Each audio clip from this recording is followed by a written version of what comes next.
Good morning students. Today we are going to start the second lecture of periodic table. कल मैंने आप लोगों को मेंडलीव्स पीरियोडिक टेबल के बारे में समझाया था कि मेंडलीव ने अपनी पीरियोडिक टेबल दी और वो किस तरीके से अरेंज थी। आज मैं आप लोगों को और उसकी कुछ कैरेक्टरिस्टिक प्रॉपर्टी भी कल मैंने आप लोगों को समझाई थी। आज मैं आप लोगों को उसके आगे की बात बताता हूँ, demerits of Mendeleev's periodic table. तो हम लोग जो पढ़ने जा रहे हैं वो है डीमेरिट्स ऑफ मेंडलीव्स पीरियोडिक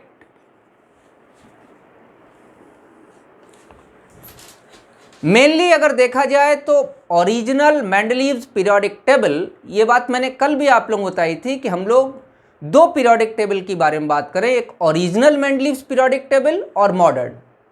तो ओरिजिनल मेंडलीव्स जो पीरियोडिक टेबल है उसकी जो पहली डीमेरिट है वो ये है कि the physical and chemical properties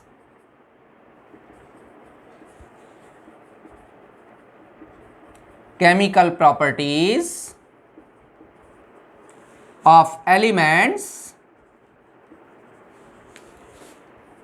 are periodic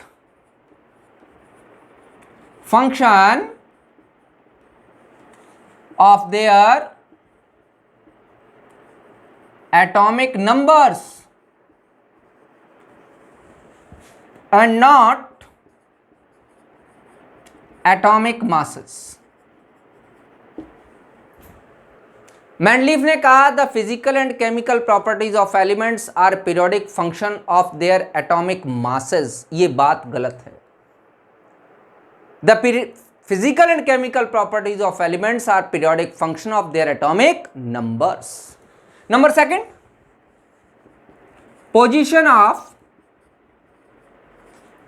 isotopes. Mendeleev have not arranged the isotope in his periodic table, because if the physical and chemical properties of the elements are the periodic function of their atomic masses, then if there is a place for carbon 12, why there is not place for carbon 14? If there is a place for oxygen 16, why there is not place for oxygen 18? If there is a place for chlorine 35, why there is not place for chlorine 37?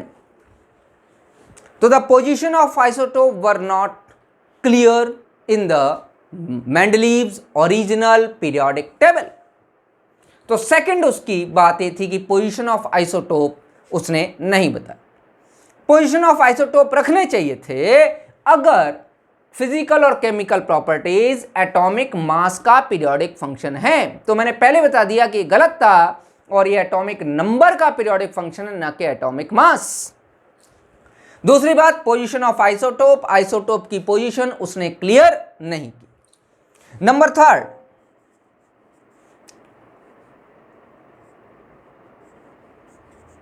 he has deviated from its law many times। that is, some elements having greater atomic mass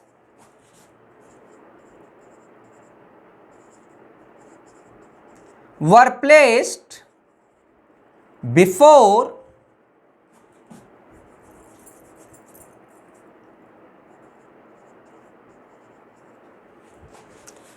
the elements having lesser atomic masses।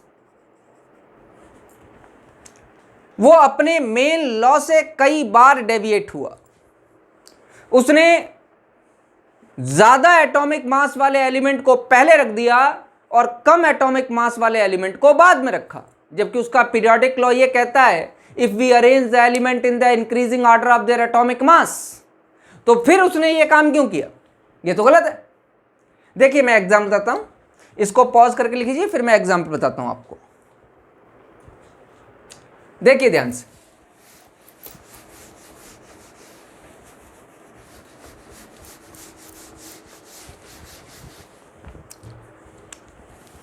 बेटे argon और potassium, potassium का atomic mass है 39 और argon का है 40। उसने argon को पहले और पोटेशियम को बाद में रखा। कोबाल्ट जिसका एटॉमिक मास तकरीबन 59.8 है, उसको निकेल जिसका एटॉमिक मास 58 है, कोबाल्ट को पहले रख दिया, निकेल को बाद में रखा। तो 59.8 को पहले क्यों रखा? निकेल को पहले रखना चाहिए था। लेकिन साइंटिस्ट मेंडलीव इस बात को समझाते हैं कि मैंने निकेल को जिस फैमिली में रखा है, निकेल की प्रॉपर्टीज उसी फैमिली से मैच करती हैं। ठीक है, ये बात तो सही है, लेकिन इस चक्कर में मेंडलीव अपने पीरियोडिक लॉ से डेविएट कर गए। मेंडलीव का पीरियोडिक लॉ यह था कि elements are arranged in the increasing order of their atomic masses. तो ये तो इंक्रीजिंग ऑर्डर नहीं हुआ। तो साइंटिस्ट मेंडलीव की ये बहुत बड़ी कमी थी कि मेंडलीव ने जो पीरियोडिक लॉ दिया था, कई जगह वो इस लॉ को फॉलो नहीं कर पाए। एंड द फोर्थ वाज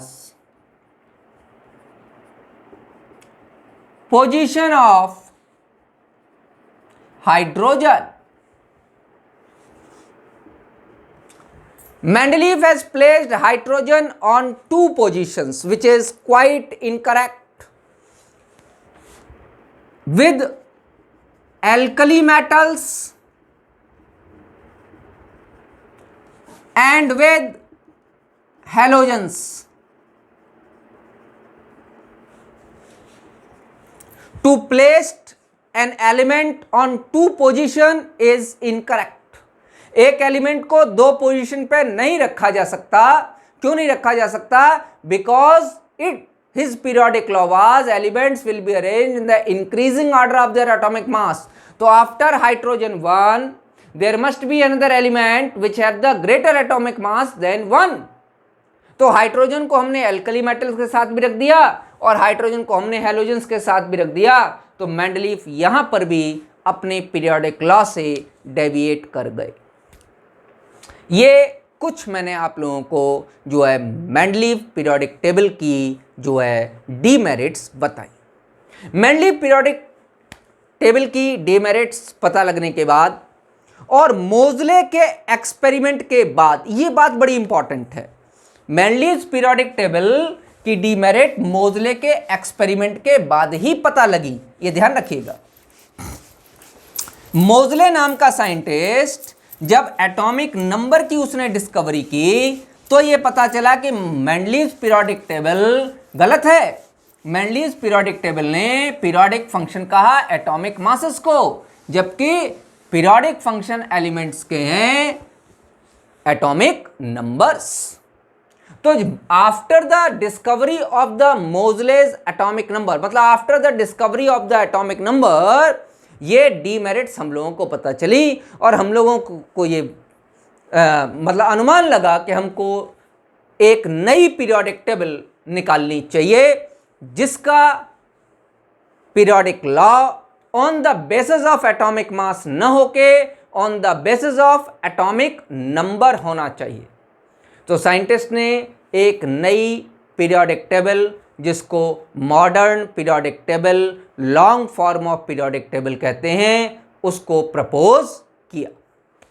ध्यान दीजिए, साइंटिस्ट का जो प्रपोजल है वो अब हम पढ़ने जा रहे हैं modern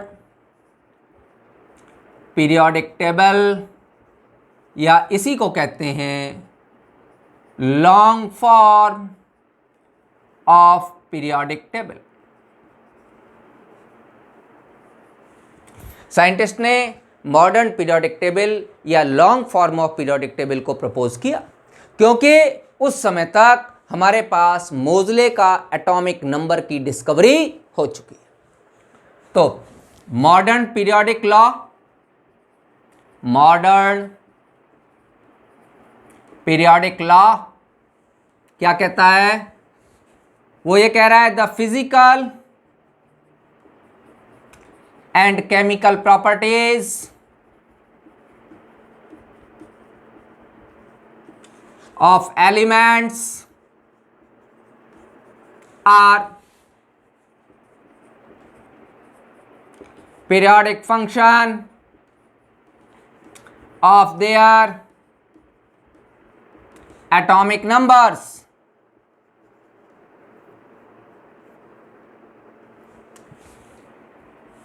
It means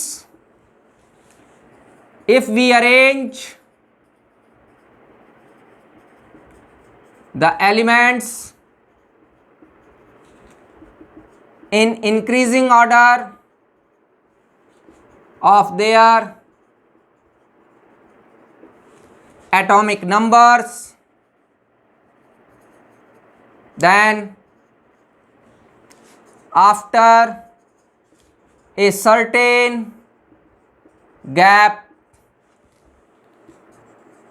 the elements having same physical and chemical properties will reoccur. Scientist कह रहा है the physical and chemical properties of elements are periodic function of their atomic numbers, not atomic masses. मोजले की discovery हो चुकी है बच्चों, मोजले ने एटॉमिक नंबर बता दिया। तो साइंटिस्ट कह रहा है कि अगर एलिमेंट्स को उनके एटॉमिक नंबर्स के इंक्रीजिंग ऑर्डर में रखा जाए तो after a certain gap of time, जो मेंडलिफ ने भी कहा था, एक सर्टेन गैप है, न्यूलैंड से थोड़ा सा हम आगे बढ़ गए, एक सर्टेन गैप ऑफ टाइम के बाद सेम फिजिकल और केमिकल प्रॉपर्टीज वाले एलिमेंट्स बार बार आएंगे। इसको लिखिए,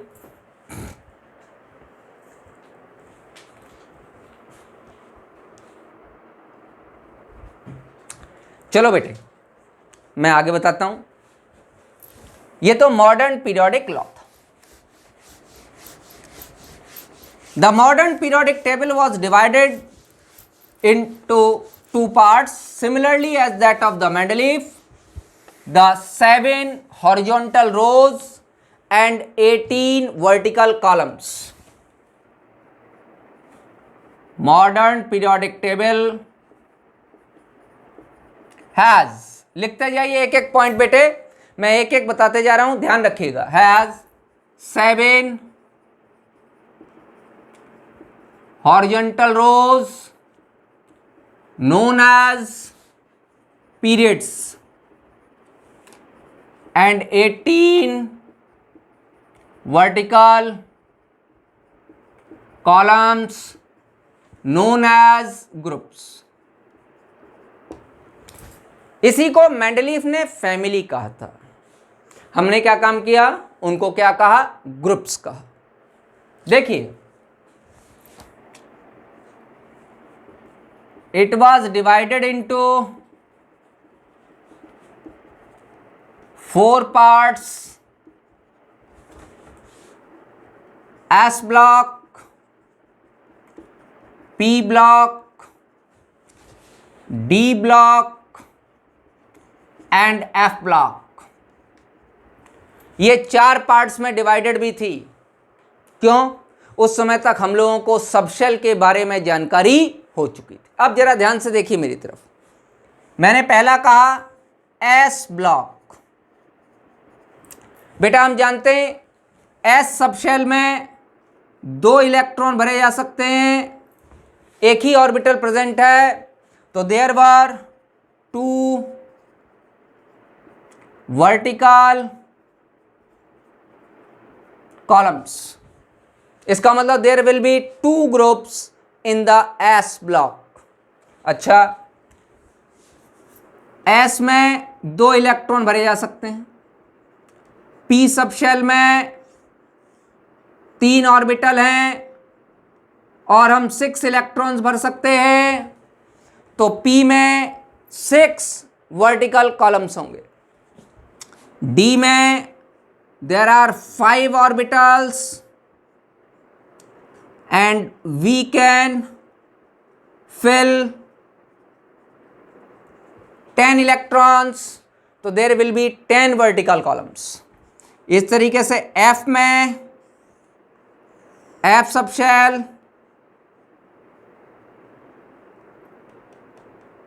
7 और यहां पर हमारे पास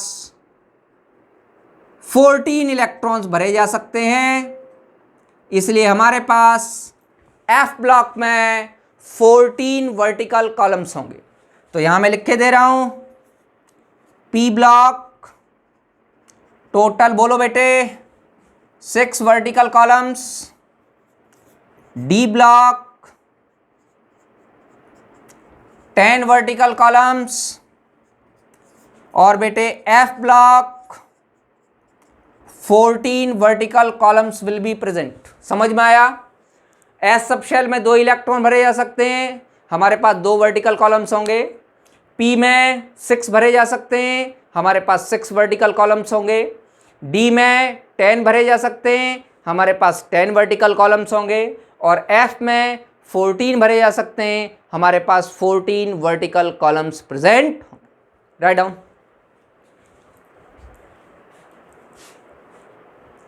पॉज करके लिख लीजिए, मैं अगला बताता हूं आपको। देखिए ध्यान से,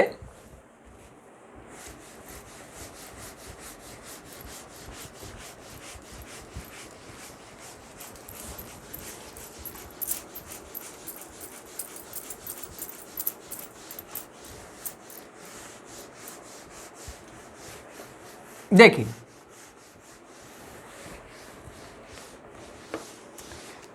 बेटे, मैं पीरियोडिक टेबल का एक स्मॉल फॉर्म आपके सामने बना के दिखा रहा हूं। देखिए जरा ध्यान से, पूरी पीरियोडिक टेबल बना रहा हूं छोटे से।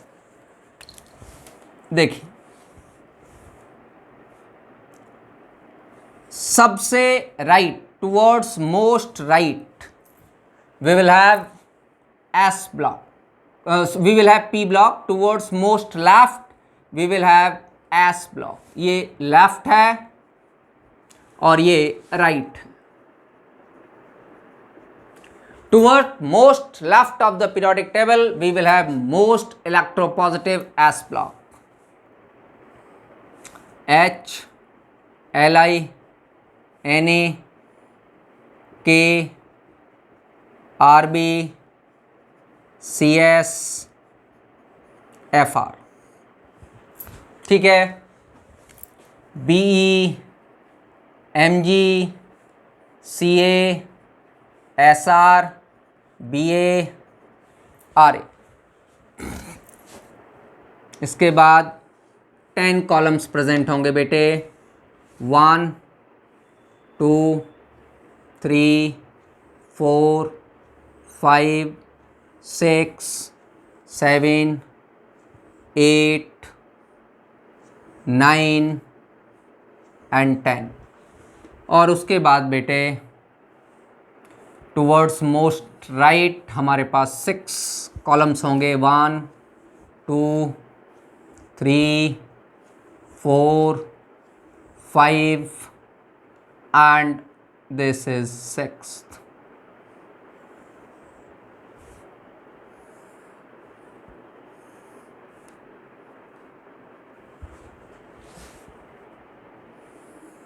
Fourth, 5th, 6th, 7th। This is the form of periodic table. इसमें मैं आप लोगों को ओल्ड क्लासिफिकेशन और न्यू क्लासिफिकेशन दोनों ही समझाऊंगा। ध्यान से देखिएगा। ये वाला ब्लॉक एस ब्लॉक कहलाया।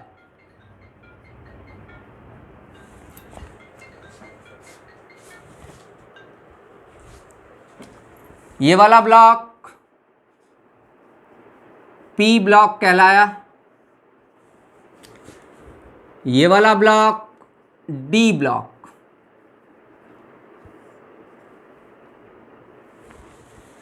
ध्यान दीजिएगा, डी ब्लॉक लिखना एक एक सीखिए।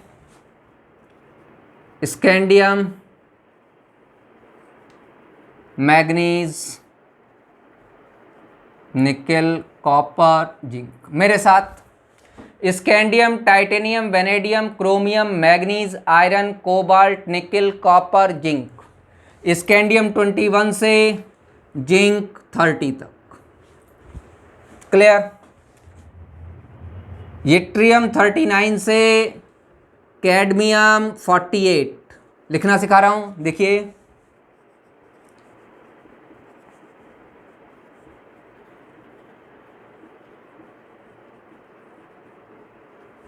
इसमें लैंथेनियम 57 और हॉफनियम 72।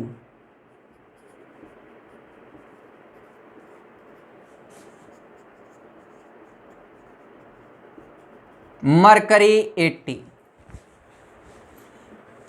अगर आप लोगों को इसका कोई ट्रिक आता है तो आप लोग मेरे अकॉर्डिंग चेंज मत करना, मैं आपको एक ट्रिक सिखा देता हूं, ध्यान से देखिए। साइंस टीचर वेरी क्रूअल, मांगे फीस, कोई नहीं कुछ जाने। दोबारा बोल रहा हूं, साइंस टीचर वेरी क्रूअल, मांगे फीस, कोई नहीं कुछ जाने। स्कैंडियम 21 से जिंक 30। यहां देखिए, yttrium, zirconium, niobium, molybdenum, technetium, ruthenium, rhodium, palladium, silver, cadmium. ध्यान दीजिए, ये जरूरी नहीं, ये जरूरी नहीं, मोहब्बत तेरी रुलाती रहे, पंडित अगर कह दे। दोबारा से, ये जरूरी नहीं, मोहब्बत तेरी रुलाती रहे, पंडित अगर कह दे। Yttrium, zirconium, niobium, molybdenum, technetium, ruthenium, rhodium, palladium, silver, cadmium. अगला बेटे यहां ध्यान दीजिएगा, लैंथेनियम 57 के बाद हॉफनियम 72 है। 14 elements are placed below the periodic table known as lanthanide series. Lanthanum, hafnium, tantalum, tungsten, rhenium, osmium, iridium, platinum, gold, mercury. तरीका याद करने का, ला हफ्ता, गुंडे वाली होते हैं ना, हफ्ता मांगते हैं, ला हफ्ता, वरना धमकी दे रहा है, वरना रे ओसामा, रे ओसामा इधर पिटाई और होगी। तो लैंथेनियम 57 एंड हॉफनियम 72 से मरकरी 80। एक्टेनियम 89 और रदरफोर्डियम 104। इसके बाद के जितने भी एलिमेंट्स हैं 5, 6, 7, 8, 9, 10, 11, 12, उनको कहा UUB 112। अब ये UUB क्या है, नीट में क्वेश्चन भी पूछा गया है कि साइंटिफिक IUPAC नेम्स 100 के बाद जो दिए गए हैं वो बताइए। मैं आपको लिखना सिखाऊंगा। अभी तो यहां देख लीजिए, ये UUB 112 and this is incomplete. हाँ, अमेरिकन्स ने इसके अलग नाम दिए हैं, जैसे इसको नाम दिया rutherfordium, mendelevium, seaborgium, bohrium, hahnium, hassium, on the basis of the olden scientist. American series के नेम्स हमारे पास हैं, लेकिन IUPAC ने अपने अलग सीरीज के नेम्स हम लोगों को दिए हैं। जैसे इसका नाम अनबियम, मैं लिखना सिखाऊंगा पीरियड टेबल बनाने के बाद कि किस तरीके से साइंटिस्ट IUPAC नोमेनकल्चर ने 100 के आगे के आपको नाम दिए। तो ये तो मैंने आपको डी ब्लॉक लिखना सिखाया। अब पी ब्लॉक की बात कर लेते हैं। पी ब्लॉक में boron, carbon, nitrogen, oxygen, fluorine, neon, ये हीलियम।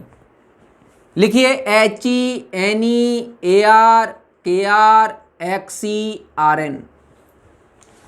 हीना, नीना और करीना जीती रहें। अगला fluorine, chlorine, bromine, iodine, astatine. फिर कल बाहर आई आंटी। अगला oxygen, sulphur, selenium, tellurium, polonium, old style से टीपो। अगला nitrogen, phosphorus, arsenic, antimony, bismuth. Nepal, Pakistan, Australia सब भिखारी। अगला carbon, silicon, germanium, tin, lead. कहें शिवजी सुनो पार्वती। अगला boron, aluminium, gallium, indium, thallium. बैंगन, आलू, गाजर इन थैला। बेटे ये आपके पीरियोडिक टेबल का एक पार्ट है। अब दूसरा पार्ट मैंने आपको बताया कि एलिमेंट्स को उन लेंथेनाइड सीरीज और एक्टिनाइड सीरीज में दो पार्ट्स में अरेंज किया गया है पीरियोडिक टेबल के बाहर। And this is the defect in the periodic table. ध्यान दीजिएगा, लेंथेनाइड एंड एक्टिनाइड सीरीज हमने रखी हैं यहाँ बाहर।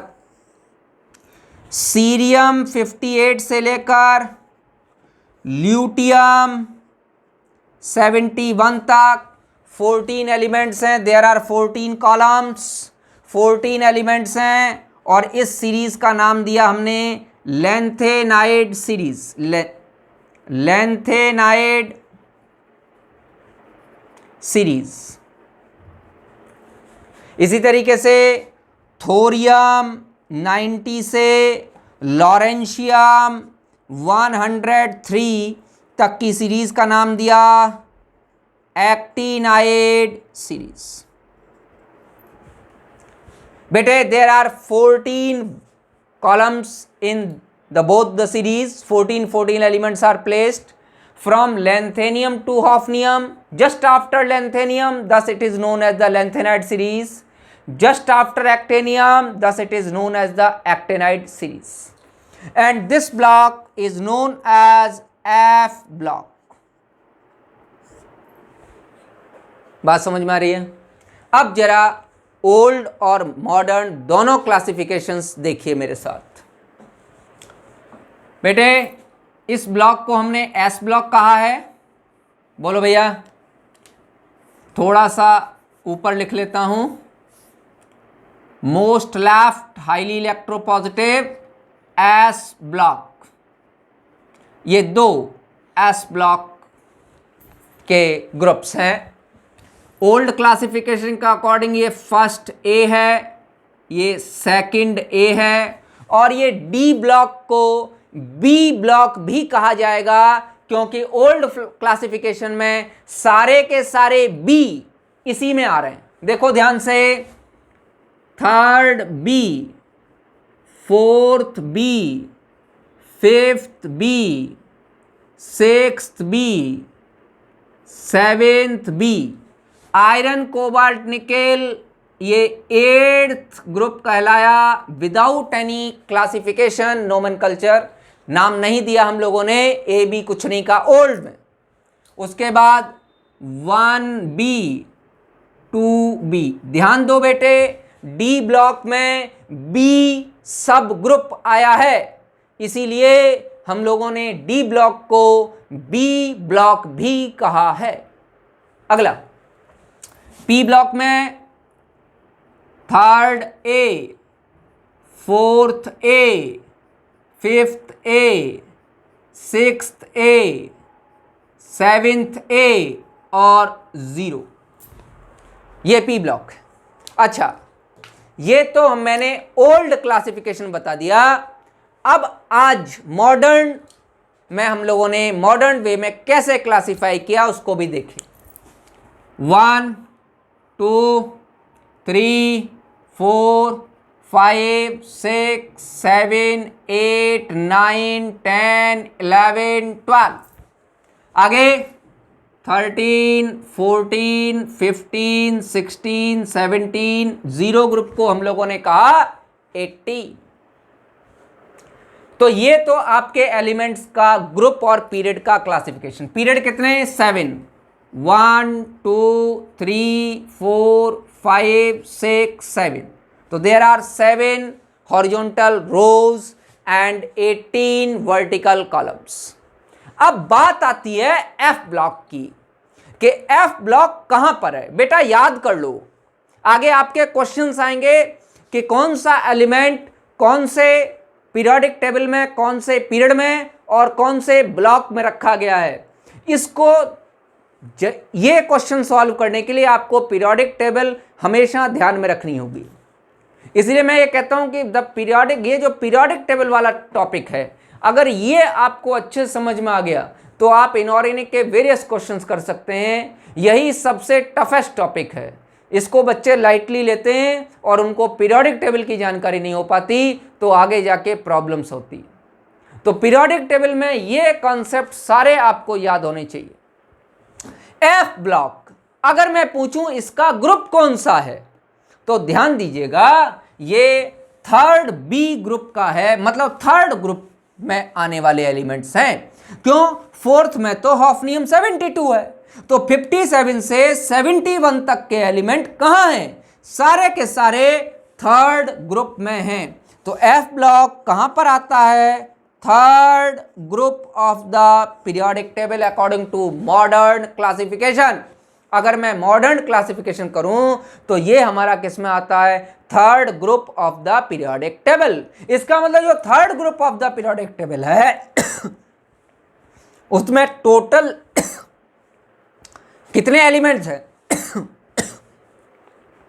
14 और 14 28 29 30 31 32। तो third group contain 32 elements and it is the longest group of the periodic table। तो ध्यान रखिएगा, third group is longest group of periodic table। अच्छा, पीरियड में अगर मैं बात करूं तो चलिए पीरियड में बात कर लेता हूं। फर्स्ट पीरियड देखो बेटे, कुल मिला के हाइड्रोजन और हीलियम दो ही एलिमेंट हैं, तो हमारे पास ये शॉर्टेस्ट पीरियड है। Second and third period are short periods. तो first period shortest, second and third short, fourth and fifth long period, sixth period में 18 तो ये हैं और 14 नीचे वाले हैं। समझ दिखाई दे रहा है? Length and height series, it is available in the sixth period, it is the longest period, longest period, and seventh is incomplete period। बेटे इसको उतार लीजिए या स्क्रीनशॉट ले लो, आगे बढ़ाता हूं।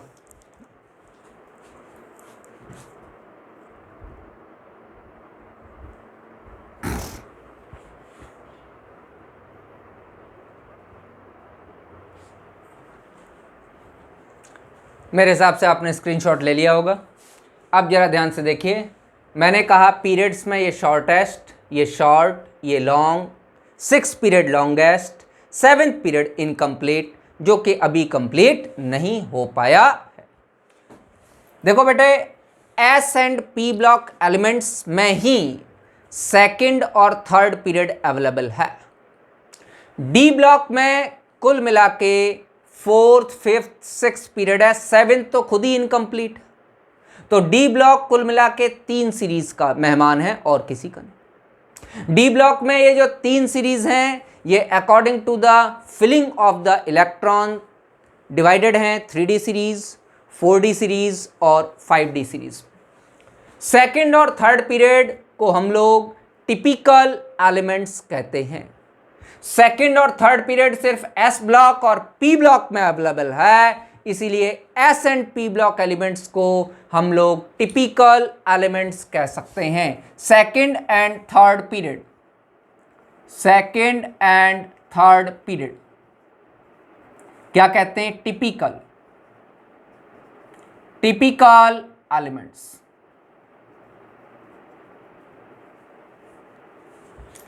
डी ब्लॉक एलिमेंट्स में मैं सेकंड बी पे क्रॉस लगाए दे रहा हूं, except second B, all are also known as transition elements. ठीक है। डी ब्लॉक में 4th पीरियड से लेके 6th पीरियड तक, स्कैंडियम से जिंक तक 3D सीरीज कहलाती है। इसको मैं कह देता हूं यहां पर 3D सीरीज। मैं बेटे इसको मिटा के लिख देता हूं, ज़्यादा अच्छा होगा। आप लोगों ने स्क्रीनशॉट तो ले लिया है, इसको मैं मिटा के लिख देता हूं।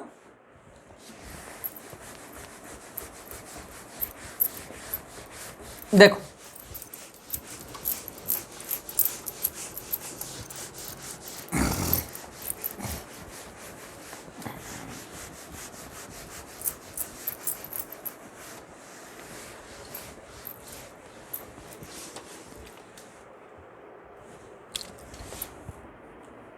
स्कैंडियम 21 से